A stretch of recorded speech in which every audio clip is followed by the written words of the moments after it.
Tamil டிராகர்ஸ்க்கு public support பண்றாங்க. யார் சாமி இவன்? தமிழ் டிராகர்ஸ்க்கு பப்ளிக் சப்போர்ட் பண்றாங்க. Facebookல பார்த்தா தமிழ் டிராகர்ஸ்க்கு சப்போர்ட் பண்ணி அவ்வளவு வியூவர்ஸ் இருக்காங்க. ஆனா பேபி இந்த மாதிரி தீவிர ரசிகர்கள் உனக்கு இருக்கிற வரைக்கும் தமிழ்நாட்டுல உன்னை யாரும் அசைச்சிக்க முடியாது. நீ ஏன் டிக்கெட் 1500 ரூபாய்க்கு விற்கிற? நல்ல கேள்வி. 1500 ரூபாய் டிக்கெட் ஒரு நடிகனை வளர்த்து விடுறாங்க. 1500 ரூபாய்க்கு டிக்கெட் விற்கிற? பிளாக்ல எல்லாம் டிக்கெட் விற்கிறாங்க. டிக்கெட் விலை வந்து 1000 ரூபாய் 1200 ரூபான்றாங்க. எங்களை மாதிரி ஏழை மக்கள்லாம் எப்படி பாக்குறது? பப்ளிக் எங்க போவான்? அப்புறம் தமிழ் டிராகர்ஸ் படம் போடுறோம்னா போடதான் செய்வேன். எப்படி போடாம இருப்பேன்? உன்ன பாக்க வரணும், என்ன பாக்க வர நீ ஃபால்ட். ஹீரோக்களுக்கு பில்டப் போச்சுதே நாடு நாசமா போச்சு. நான் ஆணையிட்டால் அது நடந்து விட்டால். இன்னைக்கு இந்த நிலைமையில இருக்கு காரணமே ஹீரோக்களுக்கு பில்டப் போச்சது.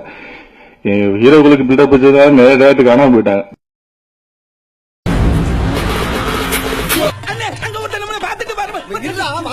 எனக்கு ஒரு மாதிரியாத்தான் இருக்கும்.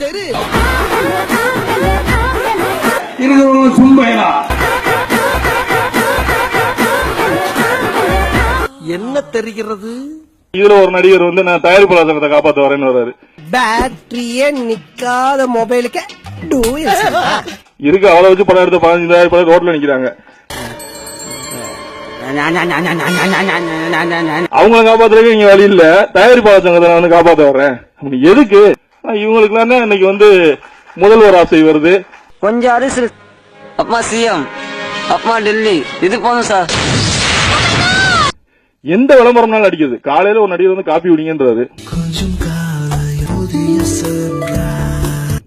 11 மணிக்கு இன்னொரு நடிகர் வந்து காப்பி குடிங்கன்றாரு. காஃபி தேவைப்படுமே, அதனாலதான் ப்ரோ இன்ஸ்டன்ட்ல இப்ப ஸ்பெஷல் ஆஃபர் கிடைக்குது. ஆனா அவங்க வீட்டுல என் நாட்டிலே காபி டீ பட்டு 59 வருஷம் ஆகிறது. தேவையா உங்களுக்கு? தேவையா உங்களுக்கு காபி? அப்ப நம்ம காட்டையும் கொடுக்கிறோம், கூட்டையும் கொடுக்கிறோம். ஒருத்தர் கொக்கோ கோலா குடின்றாரு, ஒருத்தர் வேட்டி. ஏன்னா தமிழ்நாட்டுல பிறந்த எங்களுக்கு வேட்டி கட்ட தெரியாதா?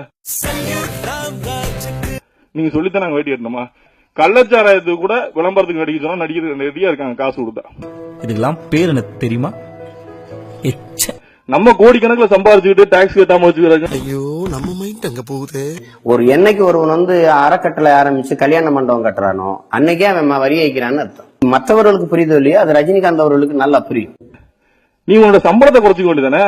குறைச்சுக்கிட்டு நீ 110 ரூபாய் 120 ரூபாய்க்கு மேல என்னோட படத்தோட டிக்கெட் என்னோட ரசிகனுக்கு கொடுக்க கூடாது. ஏதாவது ஒரு நடிகர் சொல்ல சொல்லுங்க. நீங்க லீடிங் நடிகரை நீ கேட்ட ஒவ்வொரு கேள்வி என்ன செருப்பால் அடிச்ச மாதிரி இருக்குடா. மாதிரி இல்ல, உண்மையிலே செருப்பால தான் அடிச்சோம். ஒரு ரிட்டையர் ஆக போற ஸ்டேஜ்ல தமிழக முதல்வர் ஆனவங்க வந்துருவாங்க. இந்த ரிட்டையர் ஆகிற கேஸ் பூரா தமிழக முதல்வர் ஆகிறோம்.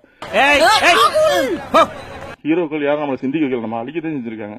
தயவுசெய்து ஹீரோக்களை சப்போர்ட் பண்றதை விட்டுட்டு நல்ல படங்களை சூஸ் பண்ணி பார்க்கணும்ன்ற என்னோட பணிவான வேண்டுகோள். இவ சாதாரணமான ஆள் இல்ல சாமி, வேற